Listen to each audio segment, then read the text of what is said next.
Next is the world of Metroid, a sci-fi futuristic universe.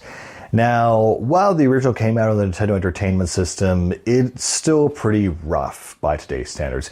Pretty much everything on that system was pretty rough besides Super Mario Bros.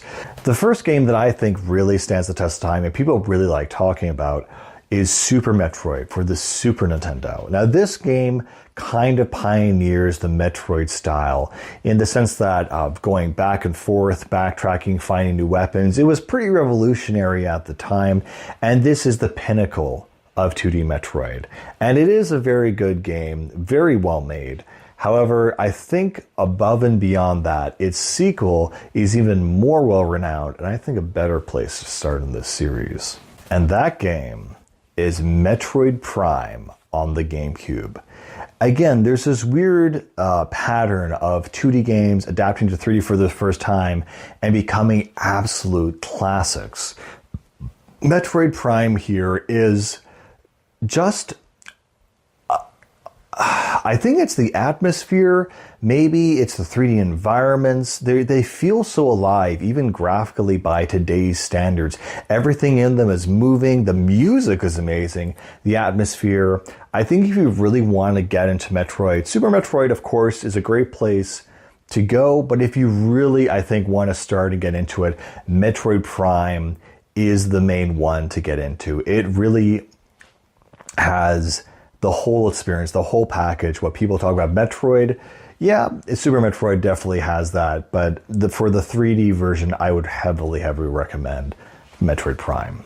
Now beyond that, we have Metroid Prime 2, also on the GameCube, funnily enough.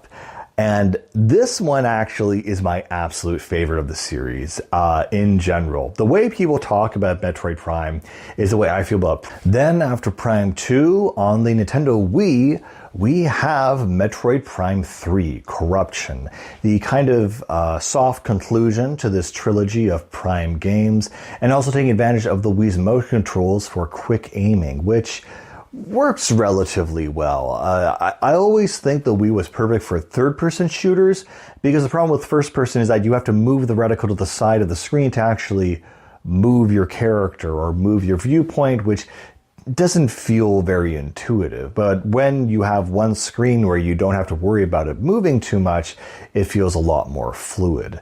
In this case, however, Metroid Prime 3 is kind of a step down. It's okay. It has some moments here and there. It opens up the world a lot more. You can use Samus's ship for like bombardments and stuff and really cool features.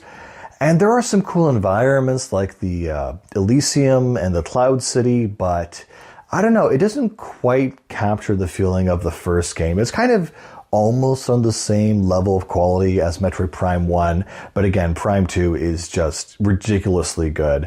And yeah, and after this, of course, we had Metroid Prime 4 on the Switch 2, which unfortunately was not great, with a philosophy of like the open world desert that I kind of threw in from the team of Breath of the Wild that does not complement the backtracking of Metroid whatsoever. So this, in my mind, is at least the last decent Metroid game. Besides a few spin-off, I've heard good things about Dread, and of course Metroid Fusion is something worth checking out in the more traditional 2D games, which is still hold up.